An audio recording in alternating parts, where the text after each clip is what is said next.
السلام علیکم ورحمۃ اللہ وبرکاتہ۔ محترم بھائیوں، بزرگوں اور دوستوں، یہ ہمارا اصلاح معاشرہ کا 932واں سبق ہے۔ محترم دوستوں، رمضان المبارک کے بعد سے جو بقر عید کے چمڑے ہوتے ہیں اس کو لے کر ایک نئی بحث شروع ہو چکی ہے۔ لوگ اپنی اپنی رائے دے رہے ہیں، اپنی اپنی باتیں سوشل میڈیا پر تو روزانہ ایک نیا میسیج پڑھنے کے لیے، سننے کے لیے یا دیکھنے کے لیے ملتا ہے۔ کسی کا مشورہ ہے کہ یہ گورنمنٹ کی پری پلان سازش ہے، مدارس کے فائدے کو، یعنی مدارس کو جو چمڑوں کے ذریعے سے ہونے والا نفع ہوتا ہے، مدارس کو کیسے نقصان پہنچایا جائے، اس کے لیے جان بوجھ کر چمڑوں کی قیمت کو گھٹایا اور گرایا جا رہا ہے۔ کوئی کہہ رہا ہے کہ مسلمان تاجروں کو نقصان پہنچانے کے لیے، بہرحال اللہ تبارک و تعالی نے ہر ایک کو زبان عطا کی ہے، اب جس کے جو سمجھ میں آ رہا ہے وہ بیچارہ بول رہا ہے۔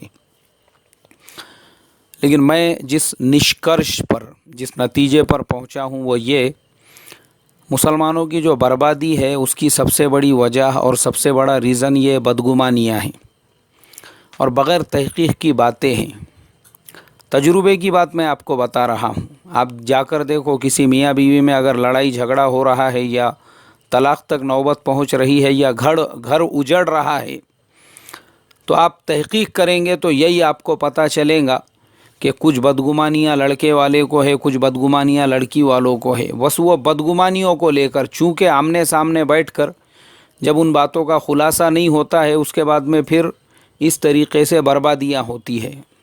اور یہ دو میاں بیوی کے درمیان کی بات نہیں ہے، جتنی مسلمان تنظیمیں، تحریکیں، یہ ایک ایک تحریک کے جو دو دو ٹکڑے ہوئے، ایک ایک تنظیم جو دو دو حصوں میں بڑھ گئی، مدارس کے جو دو دو حصے ہو چکے ہیں، اور اللہ معاف کرے جو دنیا کے جو عام مسلمان ہیں، دنیا دار ٹائپ کے مسلمان، عام لوگ جو ہے نا، ان کو دے دو چھوڑ کر، جو بڑے بڑے دین کے ٹھیکیدار بھی ایک دوسرے کی صورت دیکھنے کو تیار نہیں، ایک دوسرے کا نام اگر مجلس میں آ گیا تو اس کا آدھی چھٹا خون سوکھ رہا ہے، غصے میں، حسد میں، جلن میں، چڑ میں، اور یہ پھن پھن کر رہا ہے، وہیں تھل تھل کر رہا ہے۔ کیوں؟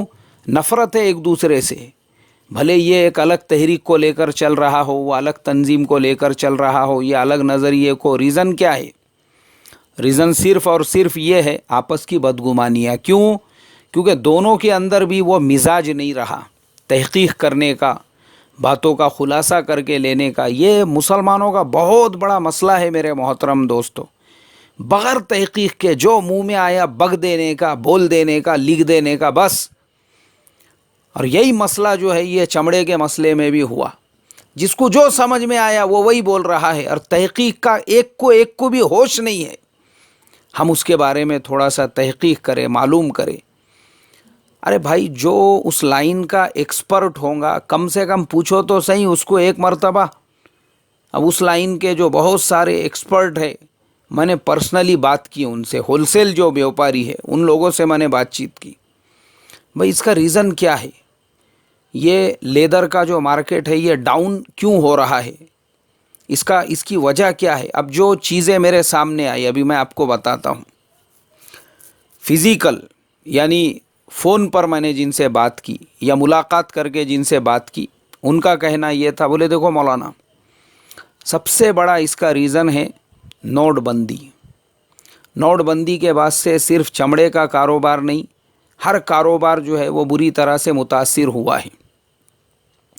مارکیٹ پہ اس کا بہت بڑا نگیٹیو ایفیکٹ اور نگیٹیو اثر پڑا ہے، اور اکثر جو تاجر ہے وہ نوٹ بندی اور جی ایس ٹی کی وجہ سے اتنے زیادہ متاثر ہو گئے کہ بہت سو نے اپنا یہ کاروبار بھی بند کر دیا۔ انڈسٹری کے اوپر نگیٹیو ایفیکٹ اس کا پڑ رہا ہے۔ اب میں نے جو ہے پرسنلی اسٹڈی کیا، مطالعہ کیا، اور تھوڑی سی انٹرنیشنل مارکیٹ کی تحقیقات کی کہ بھائی یہ لیدر کا مارکیٹ جو ہے انڈیا میں اتنا ڈاؤن کیوں ہو رہا ہے۔ تو تحقیق کرنے پہ پتہ چلا کہ انڈیا وہ ملک ہے جو پورے ورلڈ کی لیدر کی جو مانگ ہے اس کو سیکنڈ نمبر پہ، دوسرے نمبر پر پوری کرتا ہے۔